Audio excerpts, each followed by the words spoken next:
Puntay na ako. Hindi ko mabuhos at walang tubig. Baka naman magkakaroon na ng tubig. Ayan, kita nyo naman kung gaano kalubog yung bahay na iyon. Diyos ko po. Kaya po masayang-masaya ang mga residente dito. Gawa nga ng bihira lang daw po ang nagpupunta din para mamigay ng ayuda dahil hindi nila alam na maraming bahay din ang lumubog.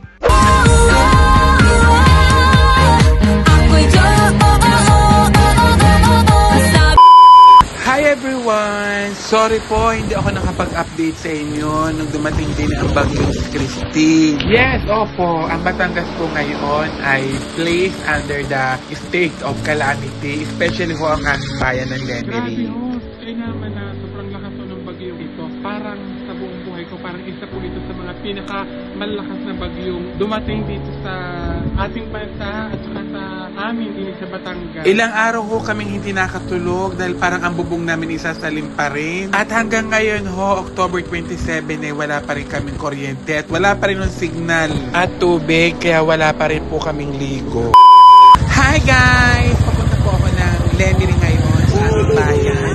Hindi na daw po masyadong traffic pero ang susuungin mo ay garni kalaking baha. Hindi po ako nanghihingi ng tulong pero may nagbigay po sa akin kaninang umaga ng 10,000 pesos. At dahil may nagsabi nga ho sa akin na marami daw pong bahay ang inanod na ng baha, kaya ang naisipan kong bilhin ay mga banig, kumot at unan para makatulog naman sila ng mahimbing sa evacuation center. Ano rin ate? Ba't para rin makapal? Mas malaki pong size, 275 po. Ano po kasi pang 100 magkano yan? 149. 149. Yung dalawa niyan, yung good for 2 ay 270. yun na lamang mas. Yung single sana ang bibilhin ko para mas mura at para mas madami ako mabili. Ang problema, naubos na daw gawa ng may isa ding Good Samaritan na halos inubos na at pinakyaw na ang mga kumot at unan din At syempre, apektado rin po ang kabilang bayan namin din sa Agoncillo at doon daw dadalhin iyon. Kaya ang nabili ko na lamang yung medyo mahal na kumot. Yain na, hindi naman aking pera iyon. Bukod nga sa kumot, bumili rin ako ng unan at saka banig. Ang nakakaloka, 10,000 po ang nagpadala sa akin. Pero ang babayaran ko ay, nakita nyo naman, 11,000 plus. So yung perang euro ko nakatago-tago ko ay napapaltan ko tuloy dahil abonado pa ho ako. Kaya Lord Jesus, dahil naging mabuting anak ako, sana rewardan mo naman ako ng mga boys. Ay, mga boys! Charot lang, mababash na naman ako. Sabi ng pinsan ko, wala pa raw siyang maidudonate. Kaya yung sasakyan niya na lang muna daw, ipapahiram niya sa akin. At sakyan ko ng mga bagaheng ari. Ito po siya, yan. Yan, wala po siyang pang-donate. Kaya pinahiram niya na lang yung sasakyan. At bago ko nga ipamigay ang mga unang kumot banig, ay nagpunta muna ako sa Taal Basilica dahil may parade of All Saints Day sila. Layunin daw nito na bukod sa Halloween, pwede din daw isabuhay ang mga buhay ng mga santo. At eto na nga, papunta na nga po tayo sa lugar kung saan po ay na-wash out ang ibang mga bahay din sa bayan ng Lemery. Hindi pa ho nahupa ang baha din at kita nyo naman kung gaano kakapal ang putik na pumasok sa kanilang bahay. Diyos ko po, Rudy, kayo naman na. In fairness, 2 araw na ho ako namimigay ng mga ayuda at nakakapagod din pala. Pero mas pipiliin ko pa ang mamigay ng mga ayuda kaysa ako makaranas ng ganung sitwasyon. Diyos ko po, Rudy, naging kapatagan na are, pero may mga bahay ho din, may mga kubo na naanod na ho ng baha. Kaya naman lumipad ang aming team para mamigay ng mga kaunting tulong. Tulad nga po ng mga banig, kumot at unan para naman makatulog sila ng mahimbing ngayong gabi. Kaya kita nyo naman kung gaano kalubog yung bahay na iyon. Diyos ko po. Kaya po masayang-masaya ang mga residente dito. Gawa nga ng bihira lang daw po ang nagpupunta din para mamigay ng ayuda dahil hindi nila alam na maraming bahay din ang lumubog.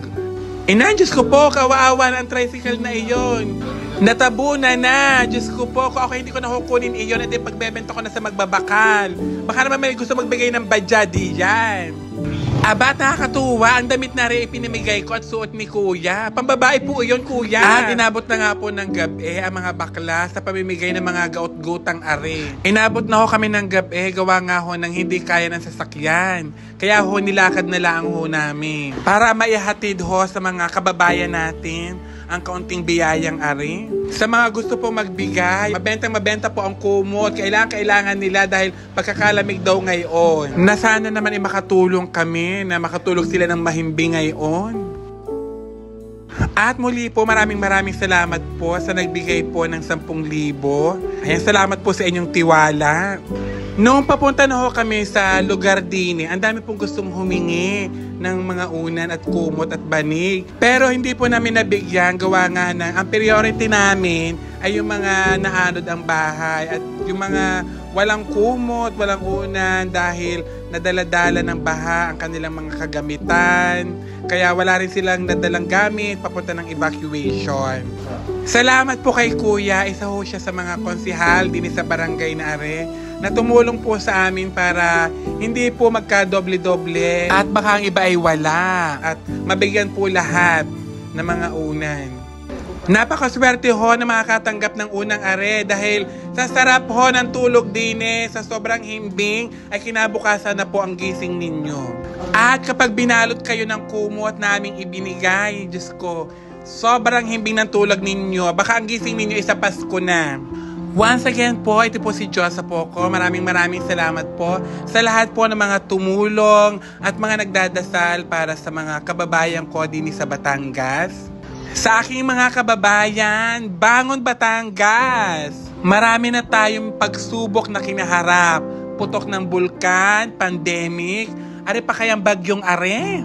Susuko ga tayo ay napakaliligalig natin. Ay siya, babay na. Ako'y wala nang masabit, masakit ng aking lalamunan.